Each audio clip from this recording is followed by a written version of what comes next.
আসসালামু আলাইকুম, welcome back Arifa's English classroom.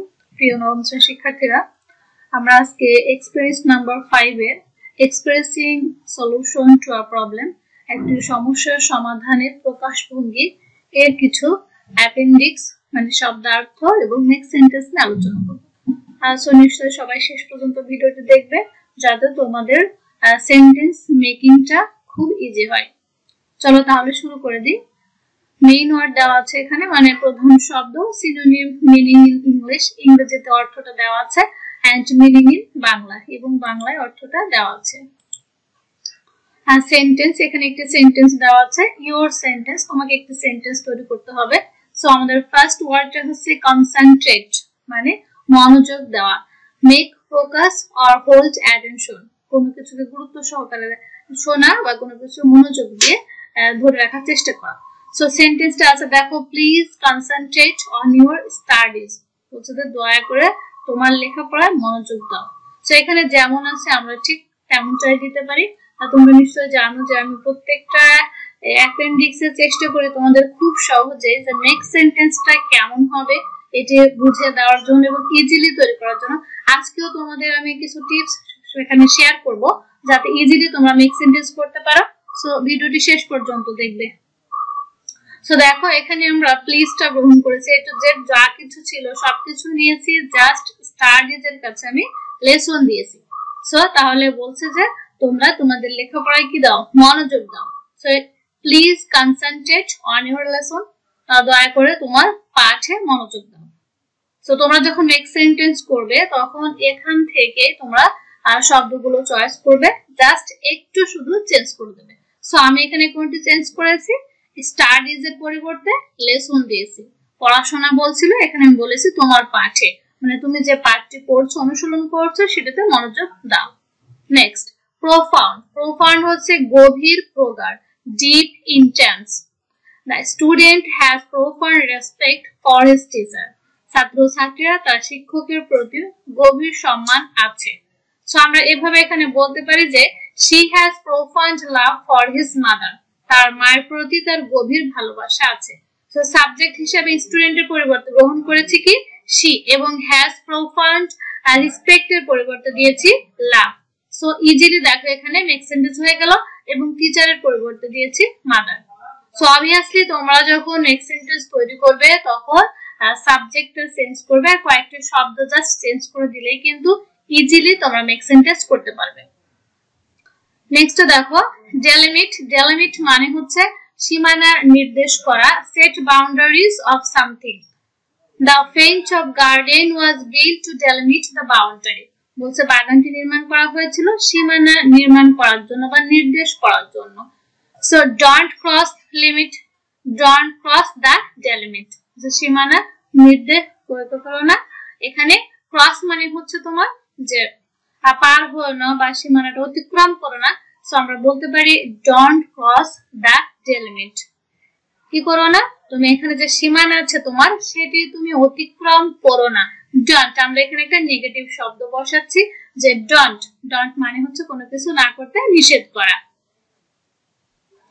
Next, ইমপ্যাথেটিক্যালি। ইমপ্যাথেটিক্যালি মানে কি সহানুভূতির সাথে, with the understanding of others feelings, অন্যর যে তুমি কারোর প্রতি কোনো কিছু সহানুভূতি দেখাবে এটাকে বলা হচ্ছে ইমপ্যাথেটিক্যালি। হি লিসেন্ড ইমপ্যাথেটিক্যালি টু দ্য সাফারার, এখানে সাফারার হচ্ছে মূলত ভুক্তভোগী। সো তিনি ভুক্তভোগীদের কথাটা কি করেছিলেন, সহানুভূতির সাথে শুনেছিলেন। তো একই শব্দ আমরা এখানে সবগুলো বসিয়ে দিতে পারি, জাস্ট একটু চেঞ্জ করে যে সাফারারের পরিবর্তে জাস্ট পোর বসিয়েছে। দেখো, হি লিসেন্ড এমপ্যাথেটিক্যালি টু দ্য পোর, তিনি কি করেছিলেন, তিনি দরিদ্রদের কথাগুলো খুব সহানুভূতির সাথে শুনেছিলেন। সো তাহলে তোমরা এখানে যা ছিল সেটাই চেঞ্জ বসিয়ে দিবে, জাস্ট একটু অর্থটা যেন হুবহু এই সেন্টেন্সটার মতো না হয় সেটি শুধু খেয়াল করবে। আর এভাবেই তোমরা কিন্তু নিজেকে ডে বাই ডে নেক্সট সেন্টেন্সটা ইমপ্রুভ করতে পারবে। আর এই ধরনের ইজিলি যদি কোনো ভিডিও তোমরা পেতে চাও অবশ্যই আমার চ্যানেলের সাথে থাকবে। সাথে থাকার জন্য কি করবে, চ্যানেলটি সাবস্ক্রাইব করবে, ভিডিওগুলো লাইক করবে, কমেন্ট করবে, শেয়ার করবে। নেক্সট দেখো, ক্রুশাল। ক্রুশাল মানে হচ্ছে ইম্পর্টেন্ট বা ক্রিটিক্যাল, গুরুতর। আর he is passing a crucial time of his life, সে তার জীবনের সবচেয়ে গুরুত্বপূর্ণ একটি সময় পার করছে। এখানে যা কিছু ছিল সবকিছু আমরা সেম দিয়ে দিয়েছি, জাস্ট হির কাছে she বসিয়ে দিয়েছি। সাবজেক্ট যে she is passing a crucial time of her life, সে তার জীবনের সবচেয়ে গুরুত্বপূর্ণ সময় পার করছে। Next dominate. ডমিনেট মানে কি প্রভাব বিস্তার করা, মানে কারো উপরে কর্তৃত্ব দেখানো।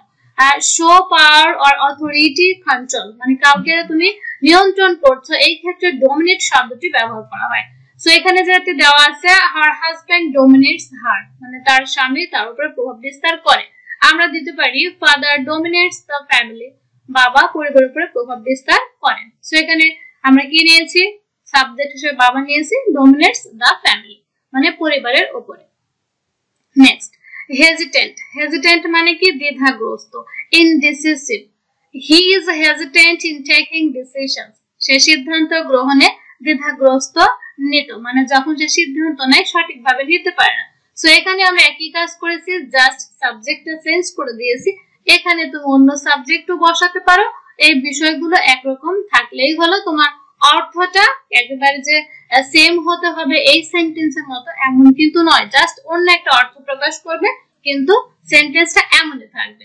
she is hesitant in taking decision, so সে যখন সিদ্ধান্ত গ্রহণ করে সে তখন কি হয়, দ্বিধান্বিত থাকে, মানে সঠিকভাবে সিদ্ধান্তটা গ্রহণ করতে পারে না। Next apprehensive। apprehensive মানে হচ্ছে উদ্বিগ্ন, worried, he feels apprehensive about his future, সে তার ভবিষ্যৎ নিয়ে খুবই উদ্বিগ্ন থাকে। সো আমরা এভাবে বলতে পারি Rakib feels apprehensive about his result, এখানে রাকিব সাবজেক্ট গ্রহণ করেছে আর যা ছিল সব ঠিক আছে, ফিউচারের কাছে দিয়েছি রেজাল্ট। তুমি এখানে অনেক কিছু দিয়ে মেক সেন্টেন্স করতে পারো, তোমার এখানে মূল বিষয় হচ্ছে যে তুমি কিভাবে মেক সেন্টেন্স তৈরি করবে এই অ্যাপ্রিহেনসিভ শব্দটি দিয়ে। অ্যাপ্রিহেনসিভ মানে উদ্বিগ্ন, তাহলে রাকিব তার ভবিষ্যৎ নিয়ে উদ্বিগ্ন অথবা তার রেজাল্ট নিয়ে উদ্বিগ্ন, যে কোনো একটা বিষয় এখানে অ্যাড করলে কিন্তু হয়ে যাবে। নেক্সট খোলাকাল। খোলাকাল মানে হচ্ছে চলতি ভাষা, actually characteristic of informal language. He wrote the letter in a colloquial style, বলছে সে একটি চিঠি লিখেছিল চলতি ভাষার স্টাইলে বা রীতিতে বা ধরনে। এখানে আমরা বিভিন্ন ভাবে লিখতে পারি, তুমি যদি এখানে হির কাছে she বসিয়ে দাও সেটাও হবে, দে বসিয়ে দাও তাও হবে, আই বসিয়ে দাও তাও হবে, যে আমি লিখেছিলাম, তারা লিখেছিল, সে লেখে। আমি এখানে নাম ব্যবহার করেছি, দেখো Rumi স্পিকস in a colloquial style, Rumi চলতি ভাষায় কথা বলে। দেখো খুব সহজেই কিন্তু সেন্টেন্স তৈরি করা আমি তোমাদের মানে ট্রাই করছি শিখিয়ে দেওয়ার, যে তুমি কিভাবে এই সেন্টেন্সটা যেটা দেওয়া থাকবে এটার সঙ্গে মিল রেখে তুমি কাজটি শেষ করবে।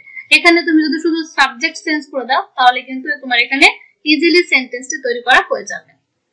Next boost. বুস্ট মানে হচ্ছে কোনো কিছু জোরদার করা, কন্ট্রিবিউট টু গ্রোথ, রেইজ, কোনো কিছুকে বৃদ্ধি করা। এখানে বলছে the tax cut will boost the economy, বুঝছে যে ট্যাক্সটি যে কেটে নেয় এটি কিন্তু অর্থনীতিকে কি করে, জোরদার করে বা বৃদ্ধি করে। সো আমরা বলতে পারি you should boost your confidence level, তোমার যে আত্মবিশ্বাসের মাত্রা আছে এটি বৃদ্ধি করা উচিত। সো তুমি বলতে পারো they should, he should, she should, just তুমি এখানে সাবজেক্টটি চেঞ্জ করে দাও তাহলে তোমার অ্যানসারটা হয়ে যাবে। নেক্সট স্ট্রেইনড। স্ট্রেইনড মানে হচ্ছে অ্যাকচুয়ালি আন্তরিকতা শূন্য, মানে এমন ভাবে একজন কথা বলেন তোমার বন্ধু বান্ধবের মাঝে আছে যে কথা বলে কিন্তু কোনো আন্তরিকতা নাই, মেশিনের মতো, সেটাকে বলা হচ্ছে স্ট্রেইনড, নট ন্যাচারাল। স্বাভাবিকভাবে কথা বলা, দেখবে যে বন্ধু মহলে বিভিন্ন মহলে আছে এমন একজন কথা বলে কিন্তু সে একেবারে কি হয় মেশিনের মতো কথা বলে, তার মাঝে কোনো আন্তরিকতা নেই, সেটাকে বলা হয় স্ট্রেইনড। His smile was strained, তার হাসিটি ছিল মানে আন্তরিকতাহীন। As he was asked the question, যখন তাকে প্রশ্ন করা হয়েছিল।